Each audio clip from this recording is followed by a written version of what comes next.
Welcome everyone to our next video tutorial for Autodesk Fusion, where we're going to make this C-clamp here. And we have three parts. We have the body that we're going to make first, then we're going to make the screw, and then the cap, and join them all together. So to make the body, we're going to draw this surface here, and then we're going to extrude it back to make the three-dimensional part of it. And then we'll put the threaded hole in the back, and then we'll get to how we make the screw and the cap. We're going to learn some new tools to do that. So I'm in a blank working environment in Fusion. Let's go ahead and make our first component for our body.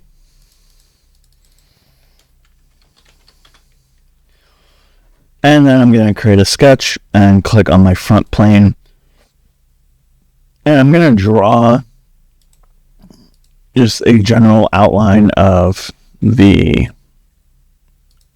body. And notice I'm ignoring the circular parts right now. I'm going to add those later to make it a little bit easier to do later. Alright, press escape to get out of the tool that I'm in.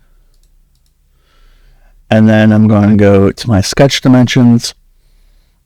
And let's add some dimensions here. So this is 2 inches tall. This is 0.75 inches tall. And we have some widths here.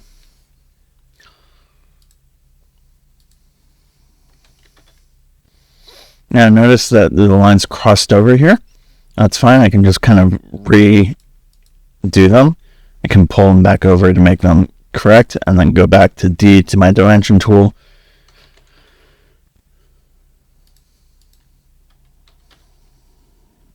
Same thing happened there. Alright, so we have most of our dimensions now, but you'll notice that I still have blue lines. Blue lines meaning that I can still move them. Now if I look here, this 2 inch tall is for both this side and this side. And then the 0.75 inch tall is for here and here. And so we need to make those relations, because right now I can move this up and down as such. So I'm going to go up to my constraints. I'm going to click collinear and click on these two lines. And that's going to make them stay in the same line as each other, which is going to make them both 2 inches tall. Now for here, I can select this point here, hold shift and select the line, and select coincident, which is going to essentially do a similar thing where a point is within the same plane as a line. And there we go. We have the general outline of our part, and everything is black, meaning that nothing can move right now. Now I need to add those fillets or radiuses to these inner parts right here. And so I can do that either 3-dimensionally or 2-dimensionally. I like to do it 2-dimensionally when possible. To do that, I'm going to come up to this fillet tool. I'm going to just click on this corner, and type in 0.25, enter, and there we go. Alright, let's go ahead and make this 3-dimensional. So I'm going to click E on my keyboard to get to my extrude tool. And then I can just type 0.75. And because this is the only geometry, it's going to automatically select it. Now, something you might notice I forgot was the fillet in the front. Now, to get back to that, I could add that 3-dimensionally here, but I want to show you how to be able to edit a sketch once you make it. To get back to it, I come down to my timeline here, and I double click on the sketch, and then I can simply go back, add this fillet, finish sketch, and you'll see it automatically updates. So you can easily go back and edit anything that you need to using the timeline down here. Alternatively, I can scroll down on my body, go to sketches, and double click on the sketch that's there, and do the same thing. All right, let's go ahead and add the hole in the back. I'm going to create a sketch on the back to get where my hole is. And I'm going to make a line. I'm going to just put in the center and come down 0.375 inches. And you'll see that's where the hole is. The hole is centered 0.375 inches. And it's a 3/8/16 UNC2 hole. And so instead of extruding a circle, I'm going to go to Solid and go to Hole Tool, select that part. Notice it's way too big right now. And I'm going to select the right type of hole. So the hole type is a simple hole. I'm not counterbore or countersunk.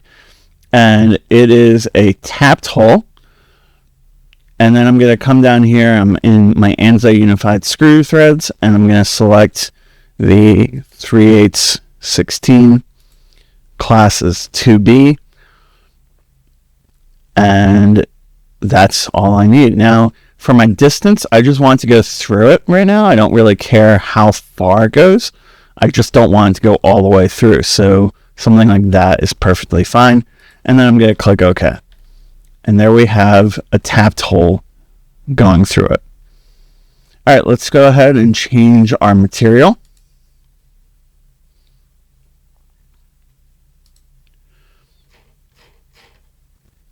And we're going to make this out of really any steel for now is perfectly fine. I'm going to make this out of mild steel. All right, let's go ahead and now make our screw. I'm going to right click up here and click New Component. Press Tab and Screw. And create a sketch. And create it on my front plane. Now we're going to draw our screw kind of in place up here, but instead of drawing it as circles and extruding it, which we could do, we're going to use what's called the revolve tool. So I'm going to cut this in half and draw the top half of it. And let me show you what I mean by that. So I'm going to draw a line, and I'm going to first select center line for this. I'm going to just draw it down the middle. Then I'm going to unselect center line and draw just the upper half of my shape. Now, that's annoying that I can't select it without that, but I can just redraw that line. All right, so I have my general shape, or half of my general shape. So let's go ahead and start adding some dimensions.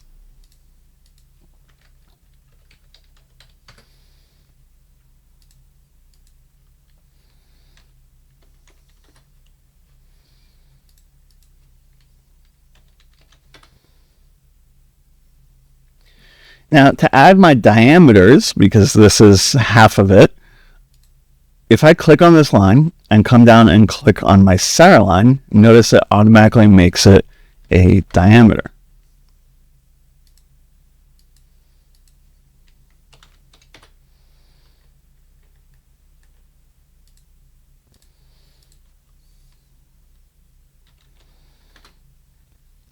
All right, so there's all my dimensions, but notice everything's still blue, and that is because I can move this whole part. And so I want to tell Fusion where this goes approximately. And I'm going to do that by going up to Create, Project/Include, and Project. And this allows me to select other geometry, such as this hole here. And when I click OK, you'll notice it makes the lines for the hole. So project geometry is incredibly useful for kind of taking a line from another sketch and using it in this sketch.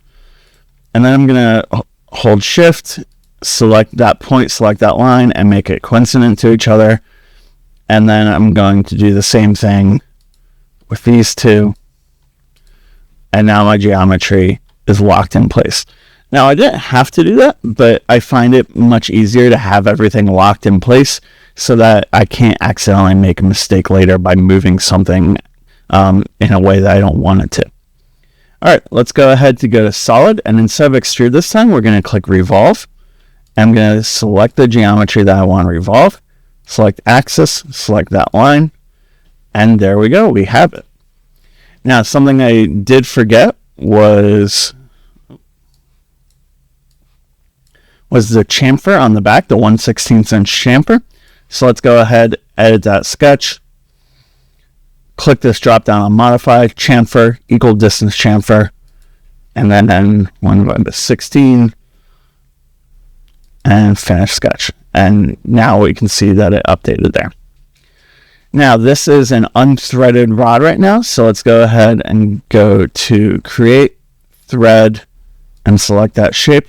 It'll automatically see that, okay, it's a 3/8 diameter thing, so it probably wants to be a 3/8 16 UNC.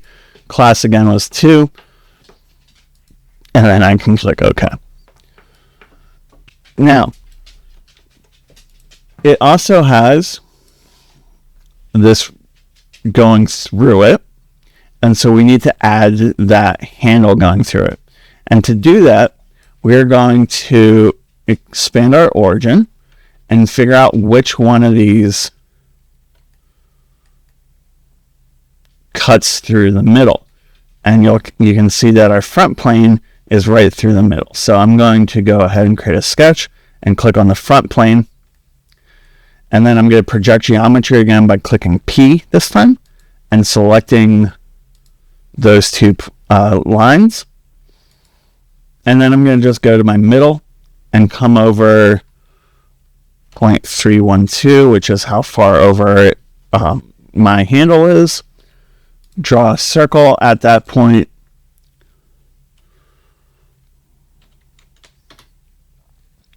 And then I'm going to go to extrude. And I want to extrude this both ways now. So I'm going to select direction, symmetric, and then I'm going to do whole length 2 inches.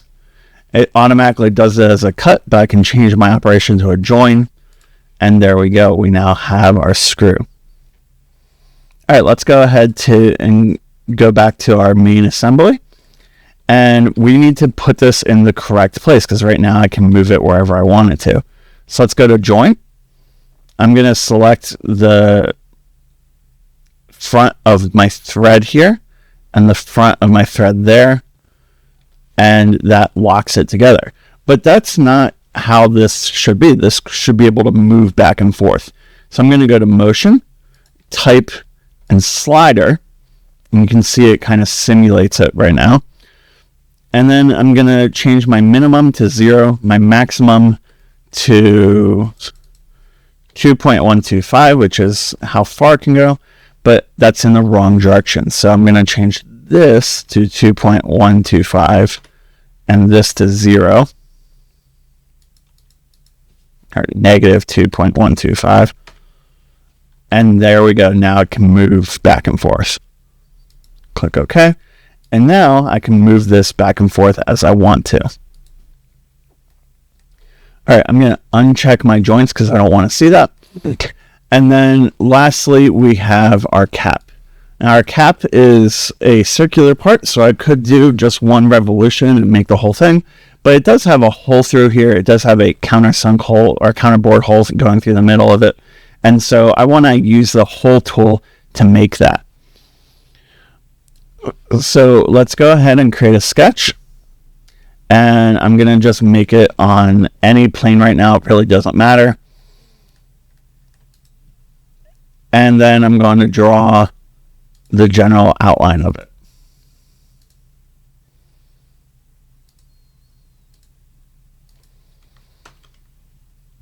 And I notice I did this backwards, but that's okay.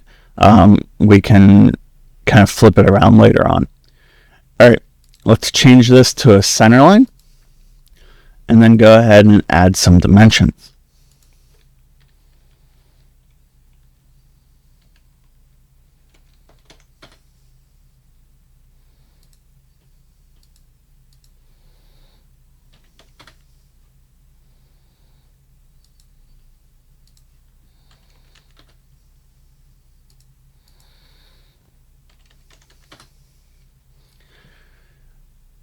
All right, that's it for my dimensions, but now I need to lock this in place.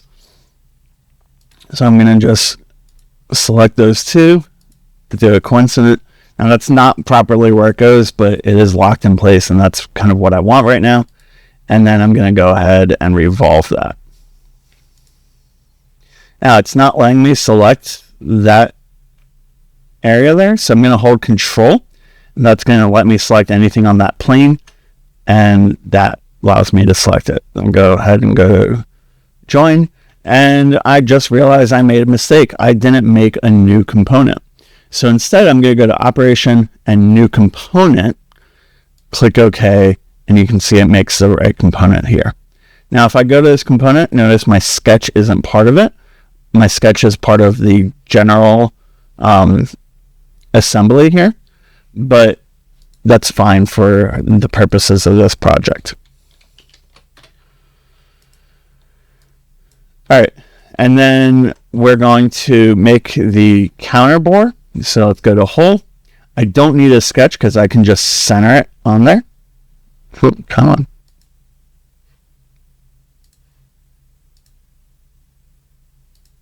There we go. And then I can go to counter bore. Hole type is simple, and then type in the correct dimensions.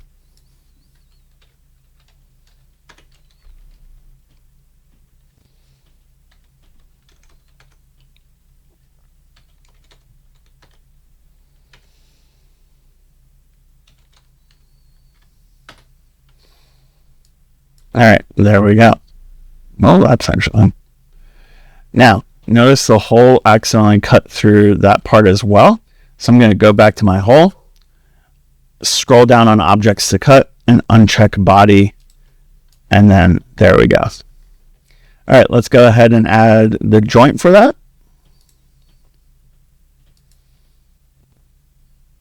And I don't want it a slider. I want rigid. And I need to rotate it, but notice I can only spin it in a different direction. So I'm going to go to Move and Copy, select this shape, go to Rotate. Oh, no, Move Type. Rotate it to the direction I want.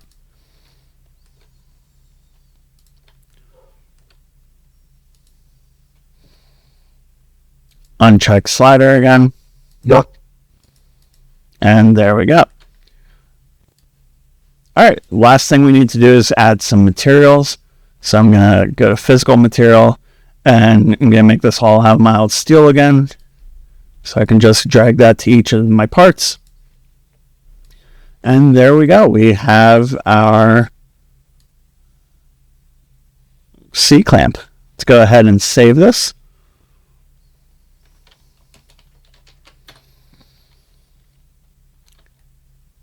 And then we are done this tutorial. Now, thank you for watching this tutorial. If you would please like and subscribe to this channel and this video to help me make more of these tutorials.